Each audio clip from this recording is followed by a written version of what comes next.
vào một sa mạc mênh mông, hầu hết chúng ta đều nghĩ rằng nơi này luôn khô cằn, trống rỗng và chưa từng thuộc về sự sống. Nhưng có một vấn đề nhỏ với cách hiểu đó.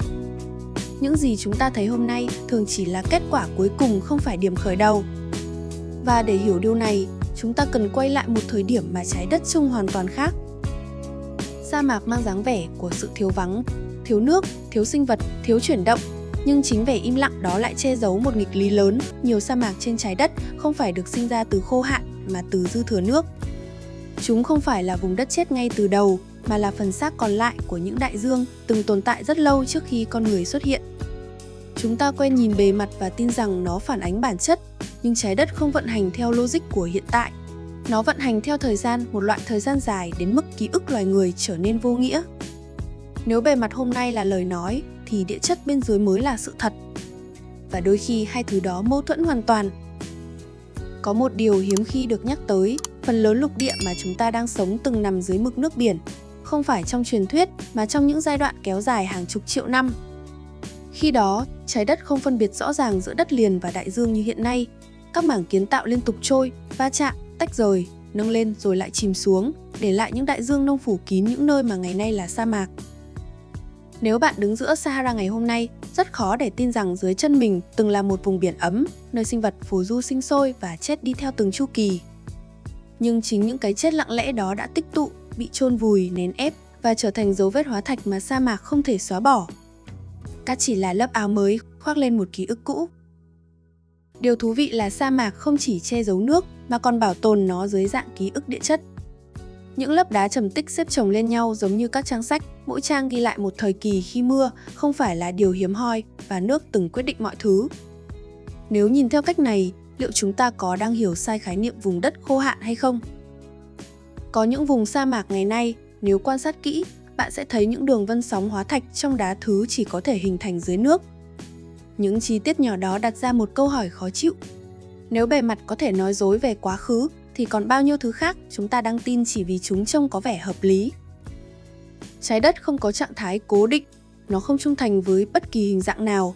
Những gì hôm nay là sa mạc, hôm qua có thể là biển, và ngày mai theo thang thời gian địa chất có thể lại bị nhấn chìm. Con người thường nghĩ biến đổi khí hậu là điều bất thường, nhưng với trái đất, bất biến mới là thứ xa lạ. Khi các đại dương cổ đại rút đi, không phải vì chúng biến mất mà vì trái đất tự tái cấu trúc. Lục địa nâng lên, mực nước thay đổi, dòng hải lưu đổi hướng và khí hậu toàn cầu trượt sang một trạng thái mới. Sa mạc xuất hiện không phải như một tai nạn mà như một hệ quả. Và không chỉ là câu chuyện của tự nhiên, khi đại dương rút lui, nó để lại phía sau những tài nguyên mà con người ngày nay tranh giành. Muối, dầu mỏ, khí đốt, khoáng sản tất cả đều bắt nguồn từ những hệ sinh thái biển cổ đại. Sa mạc không chỉ là không gian trống, mà là kho lưu trữ của những quyết định đã được trái đất đưa ra từ rất lâu trước khi con người xuất hiện. Nếu nhìn theo hướng đó, liệu quyền lực kinh tế và chính trị hiện đại có thực sự do con người tạo ra hay chỉ là sự thừa hưởng tình cờ từ những đại dương đã chết? Đây là quy luật tự nhiên, hay chỉ là sự trùng hợp quá hoàn hảo? Sa mạc cũng cho thấy một sự thật khác, ký ức của trái đất dài hơn bất kỳ nền văn minh nào. Các thành phố có thể biến mất trong vài nghìn năm, nhưng những lớp đá biển vẫn ở đó sau hàng trăm triệu năm. Chúng không cần được kể lại, không cần được ghi chép, chúng chỉ cần tồn tại. Và chính sự tồn tại thầm lặng đó khiến chúng ta khó chịu. Bởi nó nhắc rằng thế giới chúng ta quen thuộc chỉ là một khoảnh khắc. Nếu sa mạc từng là đại dương, liệu điều chúng ta gọi là tự nhiên hôm nay có thực sự tự nhiên?